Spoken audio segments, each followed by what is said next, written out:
কিন্তু অভিযোগ পত্রে নির্যাতিতা ছাত্রী তিনি ঠিক কি জানিয়েছেন দেখুন একবার। ঠিক কি ঘটেছিল বুধবার রাতে? এফআইআর এ ৩ অভিযুক্তকে জে.এম. ও পি বলে উল্লেখ করেছেন অভিযোগকারিনী। সেখানে তিনি লিখেছেন, 12টা 5 নাগাদ কলেজে পৌঁছই। ফর্ম ফিল আপের পর আমি অন্য দিনের মতো ইউনিয়ন রুমে গিয়ে বসি। যে সেখানে ঢোকে এবং সবাইকে বসতে বলে, আমরা তাই করি। সে প্রাক্তন ছাত্র এবং কলেজের কর্মী। সে কলেজের টিএমসিপি ইউনিটের অঘোষিত প্রধান এবং অত্যন্ত প্রভাবশালী। সবাই তার কথা শোনে। টিএমসিপি ইউনিটে সে সবাইকে পদ দেয়। আমাকেও সে গার্ল সেক্রেটারির পদ দিয়েছিল। যে আমাকে বাইরে ডেকে বলে সে প্রথম দিন থেকে আমাকে পছন্দ করে। গার্লফ্রেন্ড থাকা সত্ত্বেও সে আমার প্রেমে পড়েছে।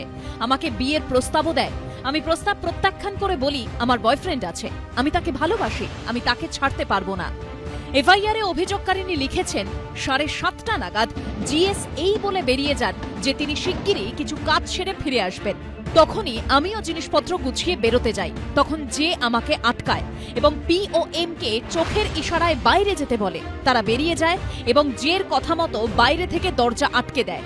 আমি কিছুই করতে পারিনি। সেকেন্ডের মধ্যে যে আমাকে ওয়াশরুমের কাছে নিয়ে যায় এবং আমাকে যৌন সম্পর্ক স্থাপনের উদ্দেশ্যে জোড়াজুড়ি করে।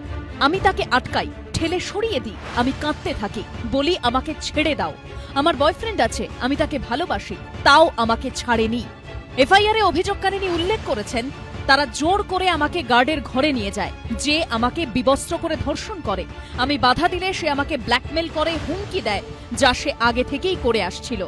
সে আমাকে হুমকি দেয় আমার বয়ফ্রেন্ডকে খুন করে দেবে, আমার মা বাবাকে গ্রেপ্তার করিয়ে দেবে। তাও আমি বাধা দিই। তখন সে আমার 2টো নগ্ন ভিডিও দেখায়, যেগুলো আমাকে ধর্ষণের সময় তোলা।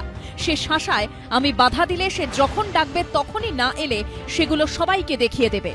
যে যখন আমাকে ধর্ষণ করছিল তখন এম আর পি দাঁড়িয়ে সব দেখছিল। সে আমাকে হকি স্টিক দিয়েও মারার চেষ্টা করে। আমি মরার মতো পড়েছিলাম। সে ধর্ষণ করে, আমাকে ফেলে রেখে চলে যায়। আমি 10:50 ঘরের বাইরে যাই। সে বলে আমি যেন কাউকে এসব না বলি। যেখানে শিক্ষার আলো জ্বলে ওঠে সেখানে এই কেমন অন্ধকার? উত্তর দেবে কে? ময়ূক ঠাকুর চক্রবর্তী, কৃষ্ণেন্দু অধিকারী ও সুকান্ত মুখোপাধ্যায়ের রিপোর্ট, এবিপি আনন্দ। আমি আলোচনায় আসবো সমীর চট্টোপাধ্যায়কে দিয়ে শুরু করবো। অধ্যাপক সমীর চট্টোপাধ্যায়, নিশ্চয়ই আপনার মনে থাকবে একেবারে যাদবপুর বিশ্ববিদ্যালয়ে গত বছর দেড়েক আগের ঘটনা, যেখানে একেবারে একজন প্রথম বর্ষের ছাত্র কিভাবে র্যাগিং এর শিকার হয়েছিল, কি ভয়ানক ঘটনা ঘটেছিল। কিন্তু সেখানেও সেই প্রাক্তনীদের দাপাদাপির অভিযোগটাই সামনে এসেছিল। এত দাপট তাদের বিশ্ববিদ্যালয় চত্বরে, হস্টেল আলাদা করা হলো, সিসিটিভি প্রসঙ্গে বড় রাজনৈতিক তরজা হয়েছিল। কিন্তু তারপর আমরা কি দেখলাম? আরজি কর মেডিকেল কলেজ, সেখানেও কিন্তু সেই উত্তরবঙ্গ লবি আপনার নিশ্চয়ই মনে থাকবে, সেখানে